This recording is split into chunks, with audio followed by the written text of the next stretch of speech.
नमस्कार, मैं हूं वीर सिंह। आप देख रहे हैं समाचार इंडिया लाइव। खबर आजमगढ़ से है। आजमगढ़ में शिवपाल यादव का बड़ा बयान, गैर भाजपा सरकार को किसी का भी साथ मंजूर। प्रगतिशील समाजवादी पार्टी लोहिया के राष्ट्रीय अध्यक्ष शिवपाल यादव ने मंगलवार को भाजपा सरकार पर जमकर हमला बोला। कहा कि मोदी सरकार की गलत नीतियों के कारण देश में कोरोना फैला। यही नहीं, उन्होंने आरोप लगाया कि सरकार की गलत नीतियों की वजह से ही मजदूरों और महिलाओं को 1000 किलोमीटर पैदल यात्रा करनी पड़ी। कहा कि गैर भाजपा सरकार के लिए किसी के साथ भी गठबंधन करने को तैयार है। आजमगढ़ में पार्टी के वरिष्ठ नेता अभिषेक सिंह आसू के आवास पर रात 8 बजे मीडिया से बात करते हुए उन्होंने कहा कि 2022 में हमारा नारा है गैर भाजपावाद। यह नारा हमने इसलिए बनाया है कि इस समय देश प्रदेश की हालत ठीक नहीं है। समाज का प्रत्येक तबका इस सरकार से दुखी है। पीएम ने नारा दिया था अच्छे दिन आएंगे, लेकिन 7 साल में अच्छे दिन कहीं दिख नहीं रहे हैं। भाजपा सरकार ने दूसरा नारा दिया था सबका साथ, सबका विकास, सबका विश्वास। अगर नारे को मूर्त रूप देना था तो सरकार को सबका साथ देना चाहिए था, लेकिन किसान हो, नौजवान हो या फिर व्यापारी, सभी दुखी हैं।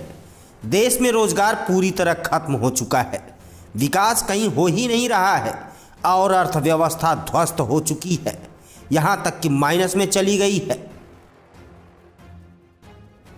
शिवपाल यादव ने कहा कि जीएसटी लगाते समय सरकार ने कहा था कि देश में एक कर लगेगा, लेकिन न जाने कितने कर लगा दिए। इस बीच देश में वैश्विक महामारी कोरोना फैल गई। पूरे देश में सिर्फ 400 मरीज थे तो सरकार ने लॉकडाउन लगा दिया। पीएम ने थाली बजवाई तो लोगों ने थाली बजाई। मोमबत्ती जलाने को कहा तो मोमबत्ती जला दी, लेकिन कोरोना नहीं गया, बल्कि सरकार के गलत निर्णय के कारण फैक्ट्रियां बंद हो गई, रेल बंद कर दी गई। उसकी वजह से इस महामारी के बीच मजदूरों को हजारों किलोमीटर पैदल चलना पड़ा और यह बीमारी पूरे देश में फैल गई। उन्होंने कहा कि सरकार को इंतजाम करना चाहिए था कि मजदूर को उनके घर पे पहुंचाया जाए, उन्हें रोजगार दिया जाए, लेकिन सरकार ने ऐसा नहीं किया। इस दौरान कई घटनाएं हुई, लेकिन सरकार मौन रही। ऐसी सरकार को सत्ता में रहने का कोई हक नहीं है। सरकार की गलत नीतियों के खिलाफ प्रसपा गांव-गांव अभियान चला रही है और गैर भाजपा सरकार बनाने के लिए हम किसी के साथ जाने के लिए तैयार हैं। आजमगढ़ से वीडियो जर्नलिस्ट शैलेंद्र शर्मा की रिपोर्ट। प्रगतिशील समाजवादी पार्टी के लोग सभी निकल पड़े हैं 2022 की तैयारी में। तो पहले तो हम लोगों ने गांव-गांव पांव अभियान चलाया है और अभी चल ही रहा है 2022 की तैयारी। और 2022 के लिए प्रगतिशील समाजवादी पार्टी ने एक नारा दिया है गैर भाजपावाद। गैर भाजपावाद इसलिए दिया है कि इस समय देश और प्रदेश के हालत ठीक नहीं है। हर व्यक्ति परेशान हो चुका है, इस सरकार से पूरी तरह से दुखी हो चुका है हर व्यक्ति। और जितने भी प्रधानमंत्री जी ने और भारतीय जनता पार्टी के लोगों ने नारे दिए थे, पहला तो नारा दिया था इन्होंने अच्छे दिन आएंगे। तो 6 साल में 7 साल में कहीं पर भी अच्छे दिन दिख नहीं रहे, किसी को भी अच्छे दिन दिख नहीं रहे। और दूसरा नारा दिया था सबका साथ, सबका विकास, सबका विश्वास। सबका साथ देना चाहिए था। देखिए पूरे देश के किसान हो, चाहे नौजवान हो और चाहे व्यापारी भी हो, अब सभी दुखी हैं। रोजगार पूरा ख़त्म है पूरी तरह से। विकास का काम कहीं हो नहीं रहा। अर्थव्यवस्था पूरी तरह से, जब नोटबंदी हुई थी तो पूरी तरह से अर्थव्यवस्था पूरे देश की चौपट हो चुकी है और यहाँ तक कि माइनस में चली गई।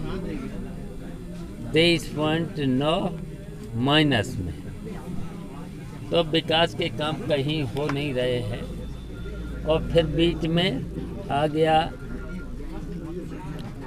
वैश्विक बीमारी कोरोना, और इससे पहले जीएसटी भी लगा दिया था। जीएसटी भी लगा, जीएसटी में उन्होंने कहा था 1 कर। अब 1 कर नहीं, जाने कितने कर लग रहे हैं। और भ्रष्टाचार इतनी ज़बरदस्त पनप चुका है जब से जीएसटी लागू हुआ।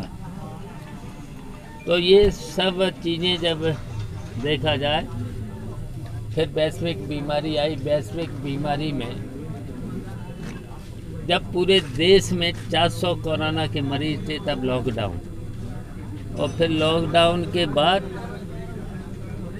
पहले ही दिन थाली तो ज़रूर बजवा दी, थाली बजाई लोगों ने, मोमबत्ती भी जलाई, कैंडल खूब जलाई, लेकिन उनसे कोरोना तो दूर गया नहीं। और पहले ही दिन उन्होंने जो निर्णय ले लिया था कि पहले ही दिन बसें बंद, रेल बंद, फैक्ट्रियां बंद, उसकी वजह से कोरोना पूरे देश में फैल गया था।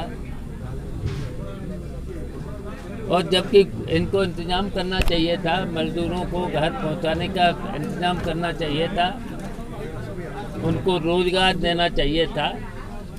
यहाँ तक कि 2 महीना 3 महीना पूरे देश का मजदूर भुखमरी पा गया था,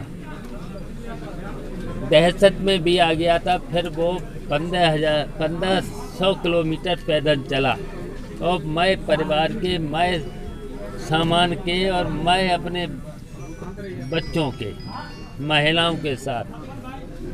और कोई सरकार की तरफ से कहीं पर भी व्यवस्था नहीं थी उन्हें उनके स्थान पर पहुंचाने की।